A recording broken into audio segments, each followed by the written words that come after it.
Cette passagère s'est fait arrêter après s'être infiltrée clandestinement dans un vol entre les États-Unis et la France, sans pièce d'identité ni même carte d'embarquement. Tout commence le 26 novembre dernier. Svetlana, 57 ans, de nationalité russe, embarque clandestinement sur un vol Delta Airlines reliant l'aéroport JFK de New York à Paris-Charles de Gaulle. Elle passe alors le contrôle de sécurité, les 2 postes de vérification d'identité et le dernier contrôle d'embarquement sans que personne ne l'arrête. Mais comment a-t-elle fait ça ? Eh bien, mystère, et c'est ce qui inquiète les autorités américaines. Elle n'a été repérée qu'après 6 heures de vol cachée dans les toilettes. À l'atterrissage, c'est donc la police française qui l'a accueillie à l'aéroport et dans l'avion, un des passagers a filmé l'annonce de ce problème de sécurité.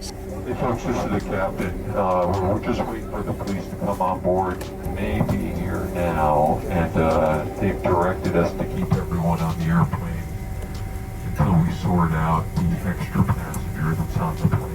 Svetlana a ensuite expliqué aux enquêteurs qu'elle avait fui les États-Unis pour échapper à ses bourreaux. Selon elle, elle aurait été empoisonnée au polonium par les services secrets russes avec l'aide des Américains. Mais les examens médicaux n'ont, eux, rien confirmé. Ce qui est sûr, c'est que son passeport russe est périmé et qu'elle n'avait pas de visa pour rentrer dans l'espace Schengen. Résultat, une procédure de non-admission pour défaut de documents de voyage valables. Après 3 jours sous surveillance policière, Svetlana devait repartir ce samedi après-midi pour New York, escortée par les autorités américaines. Sauf que cette fois, elle n'a pas embarqué. Filmée par un passager, elle s'est débattue violemment lorsque les policiers ont tenté de lui mettre des menottes.